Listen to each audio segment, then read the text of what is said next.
अस्सलाम वालेकुम जी, मैं हूं अलीना फारूक शेख और NA 249 का ज़िमनी इंतखाब, इसका नतीजा तूल पकड़ गया है। जनाब नून लीगी रहनुमा मिफ्ता इस्माइल ने चीफ इलेक्शन कमिश्नर को खत लिखा है जिसमें उन्होंने कहा है कि जी 30 से ज़ायद पोलिंग स्टेशन के नताइज और इस सिलसिले में उनको कुछ तहफ़्फ़ुज़ात हैं और साथ ही साथ पूरे हल्के में उन्होंने रिकाउंट का मुतालबा किया है। अब इलेक्शन कमीशन ने उनकी दरख्वास्त को कबूल कर लिया है। 4 मई को इसकी समात होगी, उसमें देखते हैं कि आगे ऊँट किस करवट बहता है। बहरहाल पीपल्स पार्टी के रहनुमा सईद गनी साहब सूबाई वजीर भी हैं, उन्होंने इसके ऊपर रद्द-ए-अमल देते हुए कहा है कि जी हमारी तरफ से बेशक आप पूरे हल्के में दोबारा इंतखाब करवा लें, वो कॉन्फिडेंट है कि पीपल्स पार्टी जीतेंगे, मिफ्ता इस्माइल की हार होगी।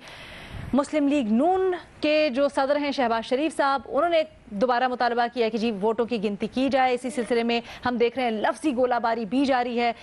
मुस्लिम लीग नून और पीपल्स पार्टी आमने सामने है। Chairman peoples party Bilawal Bhutto Zardari और मरियम नवाज ने गुज़श्ता रोज़ एक दूसरे पर इल्ज़ामात की बारिश कर दी। मरियम नवाज साहिबा ने कहा कि जी ये हल्का उनसे चोरी किया गया है, इलेक्शन कमीशन से नताइज तक रोकने का मुतालबा किया। बिलावल भुट्टो ज़रदारी साहब ने कहा कि जी अपोजिशन से अपोजिशन करना तो मुस्लिम लीग नून का शौक है, पुराना वतीरा है। साथ ही साथ कहा कि और करो पीपल्स पार्टी से मुकाबला और हारो। जनाब इस सारे मामले में चाहे वो डस्का हो या NA 200 का इंतखाब, एक चीज़ जिस पर हम पहले भी बड़ी दफ़ा डिबेट कर चुके हैं वो है इंतखाबी इस्लाहात। हुकूमत ने इस सिलसिले में अपोजिशन को ऑफ़र भी की, एक कमीशन भी बनाया गया कि जी आकर बैठें हुकूमत के साथ और इंतखाबी इस्लाहात पर मिलकर आगे बढ़ें ताकि अगले जो आने वाले इंतखाबात हैं, जनरल इंतखाबात, उनके लिए कुछ बेहतरी हो सके। अब इस सिलसिले में ये जो कोशिशें की जा रही हैं, हुकूमत कितनी संजीदा है और ख़ासकर अपोजिशन इसको कितनी संजीदगी से लेगी और क्या ये नागुज़ीर हो चुका है कि अब अपोजिशन हुकूमत के साथ मिलकर बैठे और इस मसले के ऊपर बात करें, संजीदगी से मिलकर आगे कुछ नतीजा खेज चीज़ें हों। तो इस पर हमारा सवाल कुछ यूँ अपने एनालिस्ट से कि क्या अपोजिशन इंतखाबी इस्लाहात पर संजीदगी से गौर करेगी, हाँ या नहीं, के ऑप्शन है। और पैनल पर डिस्कशन के लिए साथ दे रहे हैं इरशाद भट्टी साहब, महमूद सरफराज साहबा, बेनज़ीर शाह साहबा और मजहर अब्बास साहब। मजहर साहब, गुफ्तगू का आगाज़ आपसे करना चाहेंगे कि आपको लगता है कि संजीदगी से अब अपोजिशन इस पर गौर शुरू करेगी, क्योंकि अब तो 249 के बाद उनको भी बड़े तहफ़्फ़ुज़ात हैं। अगर तारीख देखी जाए तो 70 से लेकर अब तक कोई ऐसा नतीजा नहीं है जो किसी भी पार्टी ने खुले दिल से कबूल किया हो।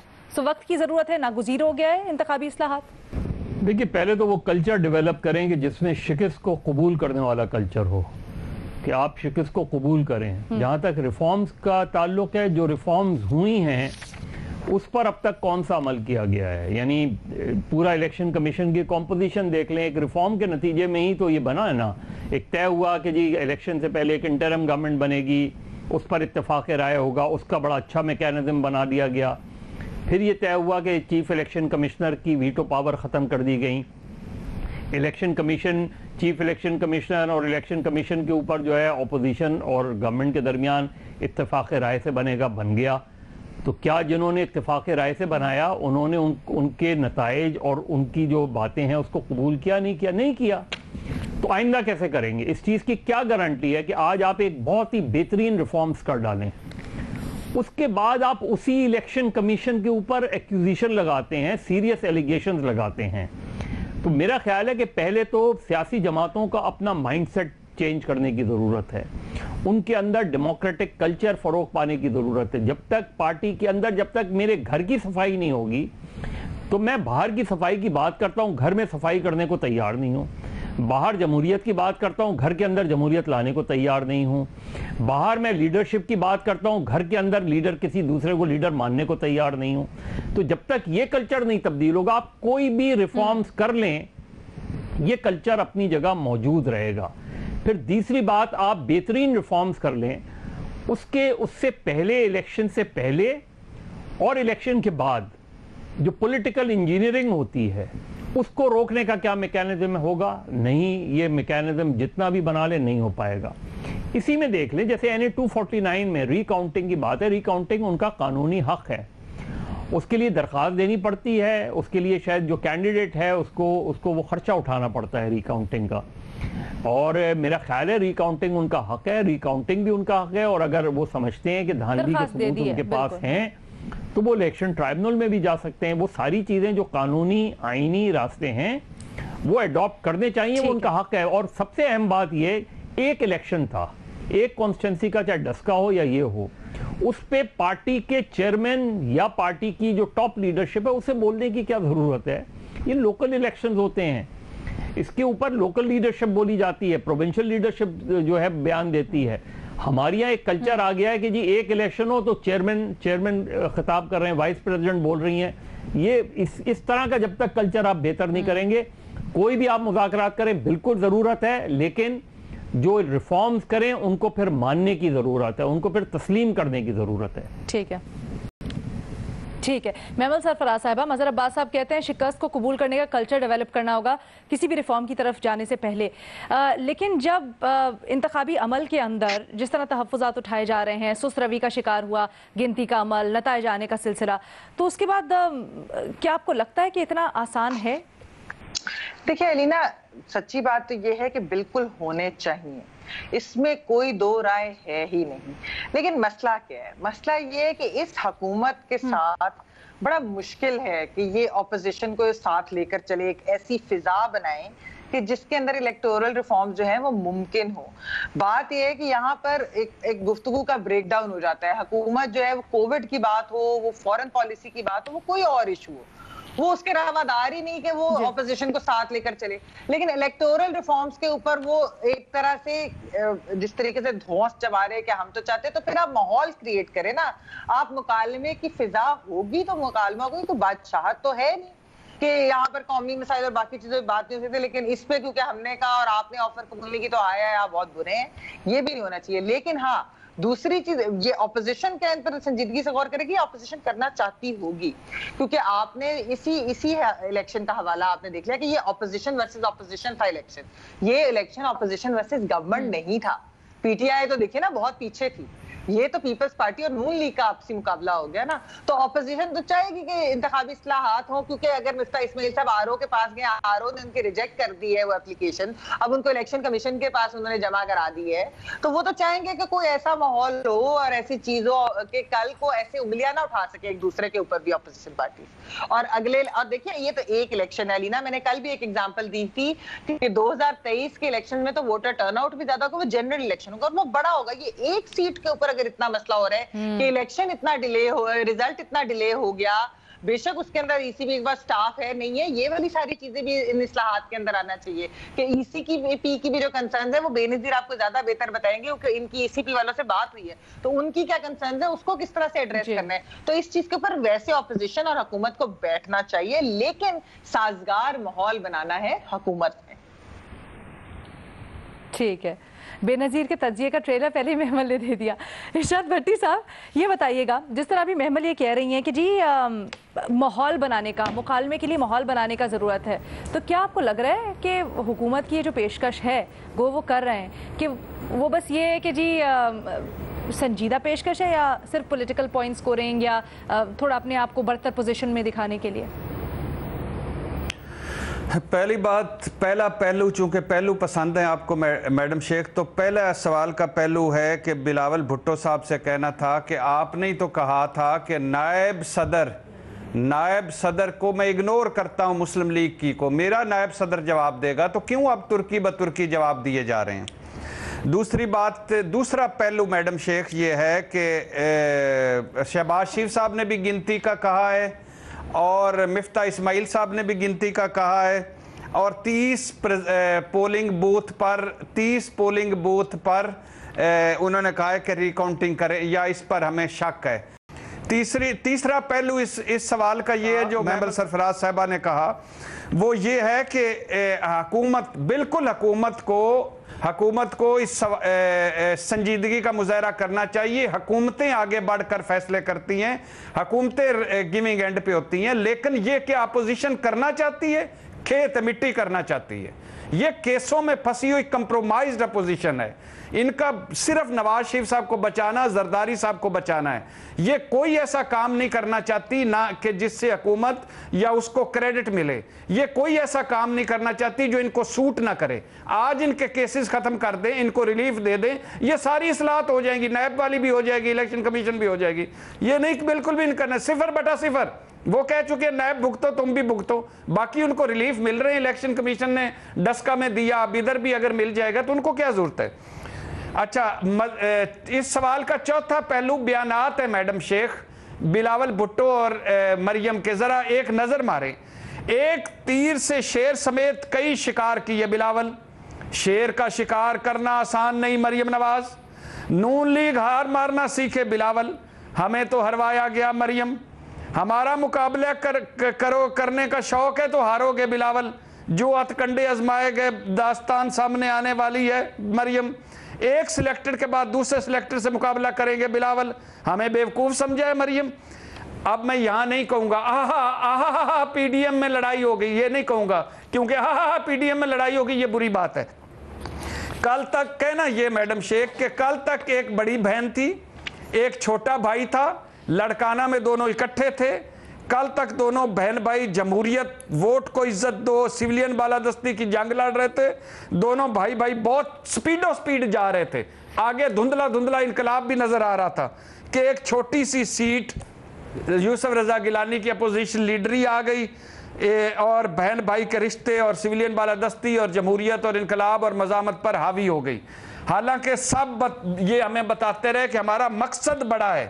फिर कराची इलेक्शन की एक सीट मैडम शेख, ये सवाल का पांचवा पहलू, आखिरी पहलू, कि कराची इलेक्शन की एक सीट जिस पर इनको मुश्तरका उम्मीदवार खड़ा करना चाहिए था और कहना चाहिए था आप खड़ा कर लें, आप खड़ा करें, उस पर लड़ रहे हैं। एक सीट से फर्क क्या पड़ेगा। अच्छा मैडम शेख, छोटे दिमाग हैं, छोटी सोच है, छोटी लड़ाइयां हैं और ये रोंदू सियासत है। रोंदू सियासत के ये चैंपियन रोंदू हैं। कोई काम करना नहीं है, रोते रहना है। सारे इदारे तबाह कर दिए हैं, इदारों में ऊपर से नीचे गुलाम भर दिए हैं। इतने चोर दरवाजे हैं, ऊपर से अब सियासी मुखालफतें, जाती दुश्मनियां हैं, ऊपर से फेयर एंड फ्री इलेक्शन किसी को सूट नहीं करता, ना अपोजिशन को ना हुकूमत को। रोना सूट करता है। हाँ अगर नवाज शरीफ और जरदारी साहब का हुक्म हुआ तो ये बैठ जाएंगे, वरना आहा पीडीएम में लड़ाई हो गई, ये आपने भी नहीं मैं कहना और मैंने भी नहीं कहना। और मैडम शेख इस सवाल के 6 पहलू आज आपको बताए हैं, इस पर आप मुझे दाद जरूर दीजिएगा प्रोग्राम खत्म करने के बाद। ठीक है जी भट्टी साहब, ये जहाँ कहीं पे निगाहें कहीं पे निशाना जो आपका हो रहा है, मजहर साहब के पास मैं जाती हूँ जरा इसका जवाब देने के लिए कि मेरी तरफ ना मजहर भाई से मुझे मत लड़वाएं, वो मेरे भाई है और जब तक बुजदार है वो काबिल एहतराम है। कल जो मजहर साहब का तज्जिया डोमिनेट किया ना, ये उसकी वजह से आप ये सारा आज कर रहे हैं।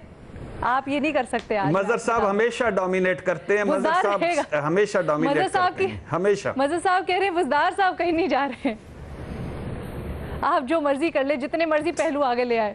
अच्छा बेनजीर शाह साहब, बेनजीर साहबा किसी सीनियर पुलिस अफसर से पूछें बुजदार साहब जा रहे हैं, वो कह रहे नहीं। अच्छा, ठीक है, ओके भट्टी साहब हो गया आपका।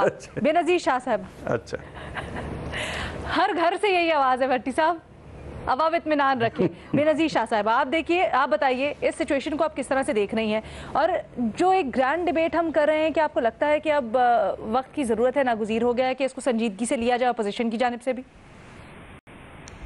अच्छा वैसे अलीना, टॉपिक जो भी हो, बात खत्म हम उस्मान बुज़दार पे ही करते हैं।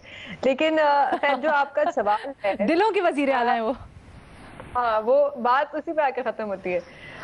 देखिए इलेक्टोरल रिफॉर्म्स पे ऑपोजिशन को बात जरूर करनी चाहिए हुकूमत से, वो करेंगे या नहीं मुझे नहीं पता, लेकिन इलेक्टोरल रिफॉर्म्स में सबका फायदा है। और मैंने पहले भी ये शो पे बड़े तफसील से बात की है कि जो हुकूमत इलेक्शन एक्ट में तरमीम लाना चाह रही है और जो बिल उन्होंने रखा है पार्लियामेंट में, उसमें बड़ी अच्छी सजेशंस हैं, उसको बहुत बेहतर किया जा सकता है।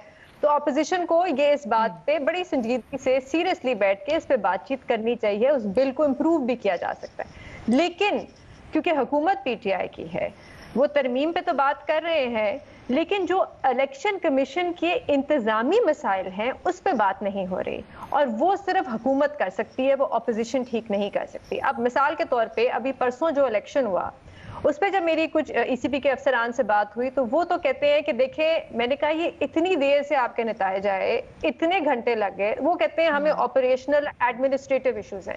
जैसे कि वो कहते हैं कि 30 उम्मीदवार थे, एक कंप्यूटर था और उसी एक कंप्यूटर में सारे नतायज, हमने सारे रिजल्ट डालने थे। अब पता नहीं इस बात में कितनी सच्चाई है या नहीं, लेकिन रिसोर्सेस का एक बहुत बड़ा मसला है इलेक्शन कमीशन को।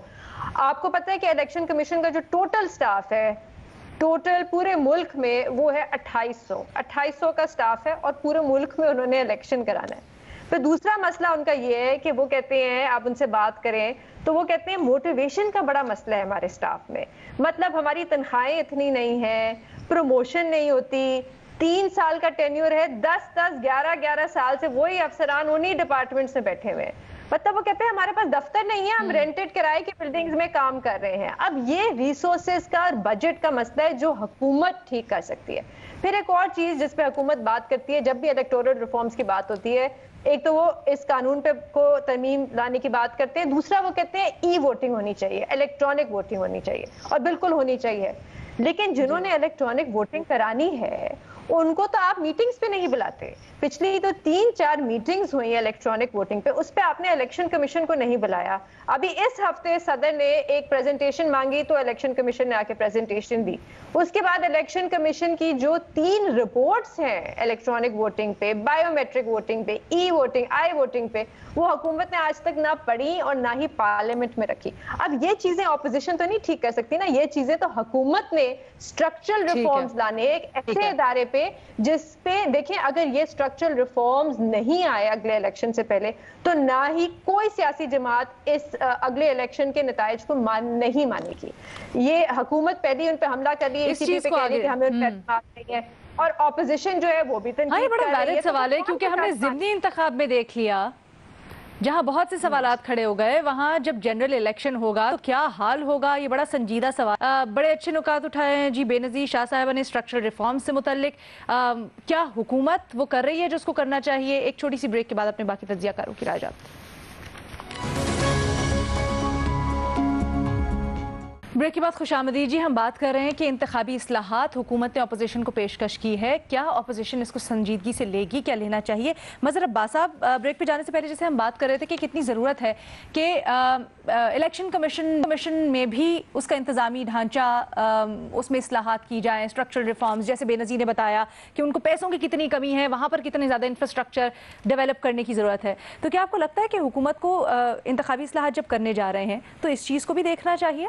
जी बिल्कुल देखना चाहिए। देखिए जैसे बेनज़ीर बात कह रही थी ना, जो प्रॉब्लम कहाँ आती है इलेक्शंस में, जो है सवालात कहाँ उठते हैं, क्योंकि आप सारा तो इलेक्शन कमीशन कराता है, लेकिन जो उसके इंतज़ामी मामलात हैं वो प्रोविंशियल गवर्नमेंट देखती हैं। वो चाहे इलेक्शन कमीशन की डायरेक्शन को फॉलो करें नहीं करें, लेकिन वो फिर उनके पास होता है। जो स्टाफ होता है वो इलेक्शन कमीशन का अपना स्टाफ नहीं होता, फिर वो टीचर्स होते हैं, गवर्नमेंट डिपार्टमेंट के लोग होते हैं। तो वहाँ इस चीज़ की गुंजाइश होती है कि कहीं ना कहीं कोई गड़बड़ हो सकती है। चौथी बात, जो इलेक्शन ट्राइब्यूनल है, हमने साल से कानून के तहत इलेक्शन ट्राइब्यूनल, एक तो रिटायर्ड जजेस का तकर्रुर इलेक्शन ट्राइब्यूनल में यही गड़बड़ होता है, क्योंकि वो पिटीशन पड़ी रहती हैं, सालों पड़ी रहती हैं, 4 महीने में फैसला करना होता है।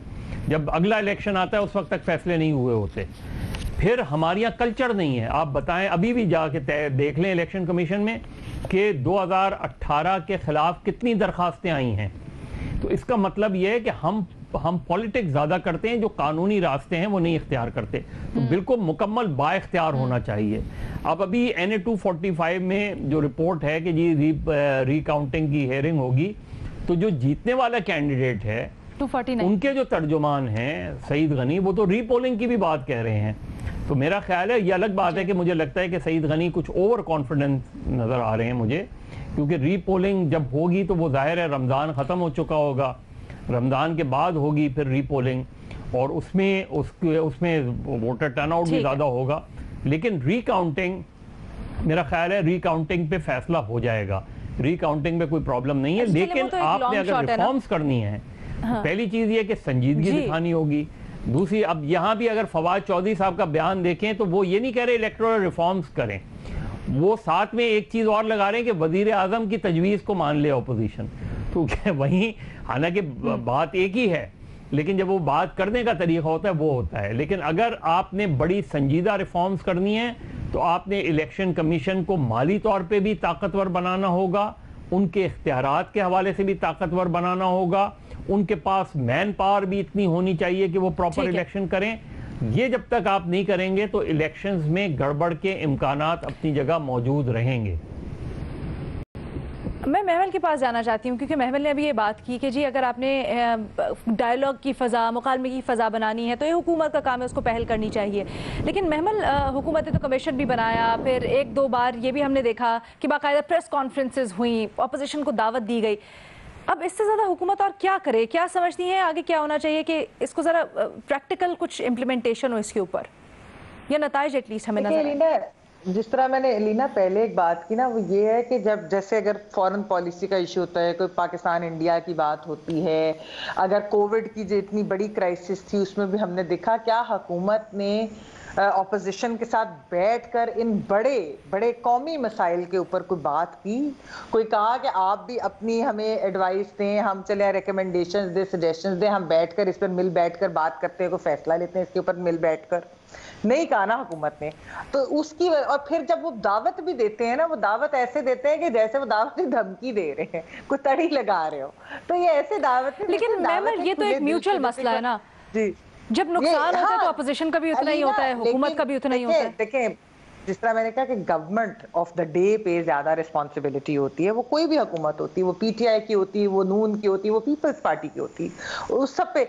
लेकिन असल मसला क्या, आप देखें लीना, जिस तरह ये अभी ये मिफ्ता साहब वाले ही जो उसकी चल रहा है, तो इसके अंदर बेनजीर ने तो आपको ईसीपी के ऊपर रिकाउंट का सारा आपको वैसे भी उसने बताया कि ईसीपी के रिसोर्सेज और ये सब वो किस तरीके से एक मसाइल है। ये इलेक्शन लॉ के अंदर ये रिकमेंडेशन बहुत जरूरी है, ये इस्तेहात जरूरी है कि वो ईसीपी ऐसे प्रोसेसेस के, यानी अगर उन्हें कंप्लेंट्स आती है प्री इलेक्शन डे, जिस तरह कल बेनजीर ने ज़िया की रिपोर्ट की बात की, जो उन्होंने वो रिपोर्ट फाइल की, तो उसके अंदर उन्होंने लिखा था कि प्री इलेक्शन पीपल्स पार्टी ने बहुत सारे डेवलपमेंट के काम कराए हैं। अच्छा, अगर ये कंप्लेंट नून लीग कर रही थी, लेकिन अगर इलेक्शन ईसीपी ने उसके ऊपर क्या नोटिस लिया, क्या उसके ऊपर काम किया, क्या रोके उन कामों को, क्या किया, मतलब बेसिकली ये फिर पोस्ट इलेक्शन डे की जो कंप्लेंट्स होती है उस पर भी टाइमली डिसीजन होनी चाहिए थी। अगर वो कह रहे हैं कि भाई रिजल्ट का है, तो आपने सिर्फ एक बयान इलेक्शन कमीशन ने दे दिया, लेकिन आपने और क्या किया? फिर पोस्ट इलेक्शन, ये जिस तरह अभी आज तो हेयरिंग चले, उन्होंने फिक्स कर दी है 4 मई के लिए, लेकिन ये कि क्या उसके बाद क्या होगा, आरओ ने किस तरीके से क्या उन्होंने वो दिया। बेसिकली बात ये कि टाइमली डिसीजन होनी चाहिए। लॉ जो है ना, ये बहुत अच्छा बनना चाहिए। इलेक्शन इस्लाहात का मतलब है कि आपने ईसीपी को पूरा एक तो ऑटोनोमस, इंडिपेंडेंट हर चीज करनी है, और ये चीजें भी उसके अंदर सारी कुछ होंगी, ताकि कोई भी जमात एक दूसरे के ऊपर जो है वो इल्जाम ना लगाते। ये बेनजीर के पास मैं लेके जाना चाहती हूँ, मैं बस टाइम बड़ा कम रह गया, मैं चाहती हूँ सब पैनलिस्ट आए, भट्टी साहब के पास भी मैंने जाना। बेनजीर, ये बताइए, ये जो रिफॉर्म्स के लिए ड्राफ्ट बना है उसमें क्या ईसीपी के लिए स्ट्रक्चरल रिफॉर्म्स क्यों समझती हैं नहीं प्रपोज की गई हैं? नहीं, उसमें देखें ड्राफ्ट में कुछ चीज़ें हैं जो बड़ी अच्छी हैं। एक किस्म के स्ट्रक्चरल रिफॉर्म्स की भी थोड़ी बहुत बात हुई है, ज़्यादा नहीं, जैसे कि इलेक्ट्रॉनिक सिस्टम होना चाहिए। अभी देखें ना, मतलब एक प्रिसाइडिंग अफसर जो है वो पहले एक तस्वीर लेता है फॉर्म 45 की, फिर वो व्हाट्सएप करते हैं, फिर वो 24 घंटों में उन्होंने लेके जाके वहाँ पे दफ्तर में देनी होती है। तो इलेक्ट्रॉनिक सिस्टम होना चाहिए ना, जहाँ पे उसी वक्त फॉर्म 45 की तस्वीर जाए, उसी वक्त फॉर्म 45 आप सिस्टम में अपने डालें और फीड करें। इन चीज़ों पर बात हुई है, लेकिन बजट का एक वाकई में बहुत बड़ा मसला है। अगर आप नैब जैसे इदारे का बजट बढ़ा सकते हैं, तो फिर आप ईसीपी का बजट क्यों नहीं बढ़ा सकते? मतलब आपके जमहूरी निज़ाम के लिए सबसे जो अहम चीज़ है वो है इलेक्शन, और इलेक्शन कराना किसने है? इलेक्शन कमीशन ने। तो ये चीज़ें अब देखें ना, आप बोझ उन पे डाली जा रहे हैं। आप उनसे कह रहे हैं कि ई वोटिंग भी कराएं, फिर आप उनसे कह रहे हैं ओवरसीज पाकिस्तानियों को भी वोटिंग राइट्स दें, और मतलब और उनका स्टाफ आप देख लें कितना है। तो वो लोग तो कहते हैं कि आप हमें नया डिपार्टमेंट खोल के दें जो सिर्फ ओवरसीज पाकिस्तानी की वोटिंग राइट्स को देखे, एक नया डिपार्टमेंट खोल के दें जो सिर्फ ट्रेनिंग कराए। आप इलेक्ट्रॉनिक वोटिंग ला रहे हैं, लोगों को पता है कैसे इस्तेमाल करना है, अवेयरनेस कैंपेन चाहिए होती है, उसके लिए सिस्टम चाहिए होता है, उसके लिए टेक्नीशियंस चाहिए होते हैं, IT के लोग चाहिए होते हैं। तो ये कहाँ से आएंगे? सिर्फ ये कह देना कि हाँ बस ये अगले इलेक्शन में इलेक्ट्रॉनिक वोटिंग होगी, इससे तो एग्जैक्टली कुछ भी। अच्छा, अब हम इसके ऊपर पहले भी बात कर चुके हैं, बिल्कुल सही कह रही हैं आप, हम इसके ऊपर पहले भी बात कर चुके हैं। और हमारे तज्जियाकारों में किसी ने कहा था ये कि इंडिपेंडेंट बॉडी बनाने के लिए ना सिर्फ बजट, बल्कि किस तरह से आप लोगों को रिक्रूट करते हैं, उनकी ट्रेनिंग करते हैं, वो बड़ा अहम होता है। एक छोटी सी ब्रेक जी, उसके बाद इरशाद भट्टी साहब के पास लेके जाएंगे सवाल।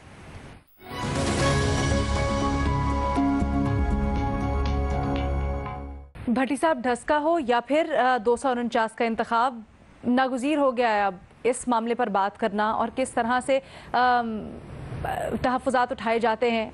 शिकस्त कबूल नहीं की जाती है तो पूरा जो अमल होता है उसके ऊपर इतने सवालात खड़े हो जाते हैं कि कुछ समझ नहीं आता एक पॉइंट पर जाके कि हो क्या रहा है। आप क्या समझते हैं इससे आगे किस तरह से निकला जाए, और खासकर अब अगर जनरल इलेक्शंस करवाने हैं बड़ा अहम है? देखिए मैडम शेख, पहली बात तो ये मज़हर अब्बास साहब और बेनज़ीर शाह साहबा के वो जो सारे पॉइंट्स हैं जो इंतज़ामी अमूर से मुतल्लक हैं इलेक्शन कमीशन के, वो हल होने चाहिए। इलेक्शन कमीशन को बाख्तियार होना चाहिए। और नंबर 2, फिर महमल सरफराज साहबा से ये दरख्वास्त है कि हुकूमत ऑफ द डे का काम होता है अपोजिशन को इन्वॉल्व करे, इंगेज करे, मगर ये अपोजिशन ना हुकूमत रवायती है ना ये अपोजिशन रवायती, ये ज़ाती मुखालफतें, ज़ाती दुश्मनियाँ बन गई हैं।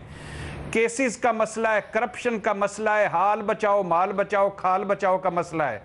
ये इस पे इनको कुछ नहीं, ये नैब पे इकट्ठे हो सकते हैं, कश्मीर पे इकट्ठे नहीं हो सकते, सी पैक पे इकट्ठे नहीं हो सकते, टड्डी दल पे इकट्ठे नहीं हो सकते, कोरोना पे इकट्ठे नहीं हो सकते, इलेक्शन कमीशन पे इकट्ठे नहीं हो सकते।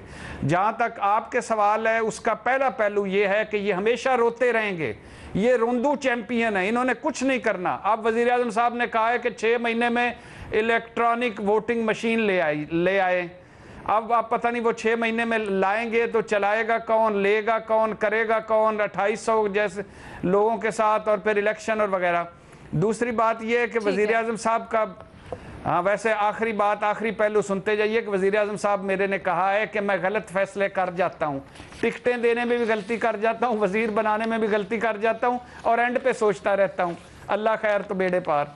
मज़हर अब्बास साहब कुछ कहना चाह रहे हैं जी, जल्दी से उनका कमेंट ले लें। वजीर आज़म के टिकट्स चल रहे थे कि उन्होंने अपोजिशन से दरख्वास्त की है कि इलेक्शन रिफॉर्म्स में हुकूमत के साथ ताउन करें। तो मेरा ख्याल है अगर वजीर आज़म वाकई, और बहुत अच्छी बात है, वजीर आज़म एक बाज़ाब्ता दावत दें। एक तो बात होती है ना, आप किसी सेमिनार में किसी कॉन्फ्रेंस में खड़े होकर आपने ये बात कर दी, एक ये थे आप बाज़ाब्ता इलेक्टोरल रिफॉर्म्स के हवाले से अपोजिशन को दावत दें इसी स्पेसिफिक पॉइंट पे, इलेक्टोरल रिफॉर्म्स पे, और फिर ऑपोजिशन अपना एक रोड मैप बनाए, अपना भी तो होमवर्क करें ऑपोजिशन, कुछ वो अपनी रिफॉर्म अपना पैकेज बनाए, चाहे मुस्लिम लीग नून अलग बना ले। ठीक है जी, बड़ा नागुज़ीर हो गया इस मामले में सोचना। वज़ीर आज़म इमरान खान को आपकी सजेशन है कि बाकायदा तौर पर दावत देनी चाहिए, वो जिस तरह कहते हैं लीड करना चाहिए, तो he should lead this as well, और अपोजिशन को भी फिर इसके ऊपर होमवर्क करना चाहिए, सारी चीज़ें साइड पे रखकर इस चीज़ के ऊपर खास तौर पर, क्योंकि म्यूचुअल बेनिफिट है, सोचना चाहिए। मुलाकात होगी पीर को। अल्लाह हाफ़िज़।